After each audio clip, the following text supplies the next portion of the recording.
Hello everyone, इस video में हम बात करने वाले हैं one of the most rare diseases seen in human beings, cancer के बारे में। अब this is a very important topic from the point of NEET and board exams, so let's start with it. हमारी बॉडी में cell growth and cell differentiation highly controlled mechanisms हैं, मतलब कि हमारे सेल्स एक कंट्रोल रेट पर grow and divide करते हैं। बट हमारी बॉडी जब ये कंट्रोल लूज कर देती है तब सेल्स कॉन्टिन्यूसली डिवाइड करते हैं and a mass of cells is form, जिसे हम ट्यूमर कहते हैं। अब जो हमारे हेल्दी सेल्स होते हैं वो एक प्रॉपर्टी शो करते हैं जिसे हम कॉन्टैक्ट इनहिबिशन कहते हैं, जबकि cancerous cells lose this property. और let us see what is contact inhibition. हमारी बॉडी में जो हेल्दी सेल्स होते हैं वो एक लिमिट तक ही ग्रो करते हैं and they show a property called as contact inhibition, जिसका मतलब है जैसे ही सेल्स एक दूसरे को टच करते हैं दे स्टॉप डिवाइडिंग। लेकिन जो कैंसर सेल्स होते हैं they ignore this rule and keep dividing and thus a mass of cells called as tumour is formed.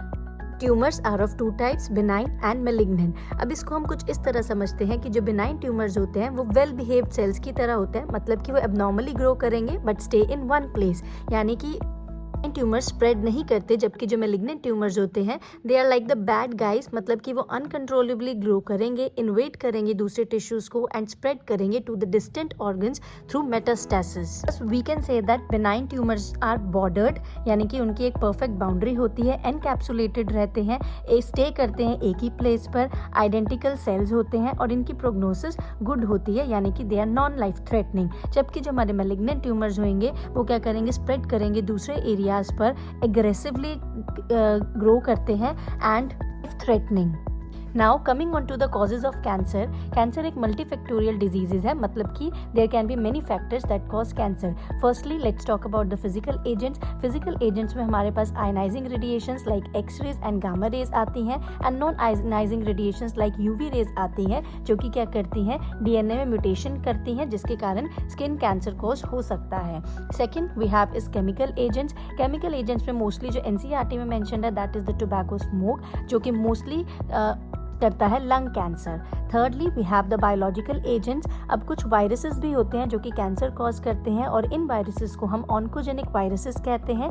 Examples ये एनसीईआरटी में मेंशन नहीं है, but for knowledge we must know that HPV यानी कि human papilloma virus जो है वो cervical cancer cause करता है। ईबीवी जिसे हम एब्स्टीन बार वायरस कहते हैं, it causes Burkitt lymphoma. Lastly cancer can be hereditary too. Now coming on to the detection and diagnosis of cancer. Early detection of cancer बहुत ज़्यादा इंपॉर्टेंट होती है, बिकॉज अगर हम इसको डायग्नोज कर लेते हैं अर्ली स्टेज पे it can often be treated successfully. सबसे पहला और सबसे कॉमन टेस्ट जो कंफर्म किया जाता है इज बायोप्सी। बायोप्सी में डॉक्टर्स ट्यूमर का एक छोटा सा हिस्सा निकालते हैं और माइक्रोस्कोप से उसके cell shape, size and arrangement देखते हैं। अगर सेल्स इरेगुलर होंगे, न्यूक्लियस बड़ा और कॉन्टिन्यूसली डिवाइडिंग दिखता है तो this is a stage of cancerous growth. Secondly use की जाती हैं इमेजिंग टेक्निक्स, जिनसे हम ट्यूमर की लोकेशन और साइज का पता लगा सकते हैं एंड दीज आर एक्स-रेज, सीटी scans, MRI etcetera.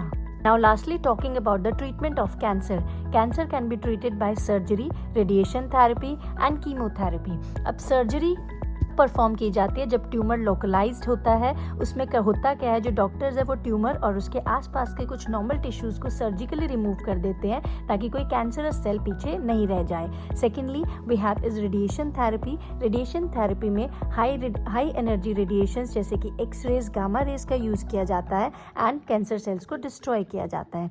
Thirdly we have is chemotherapy. Chemotherapy में पेशेंट्स को एंटी कैंसर ड्रग्स यानी कि कीमोथेरेप्यूटिक एजेंट्स दिए जाते हैं kill the rapidly dividing cancer cells.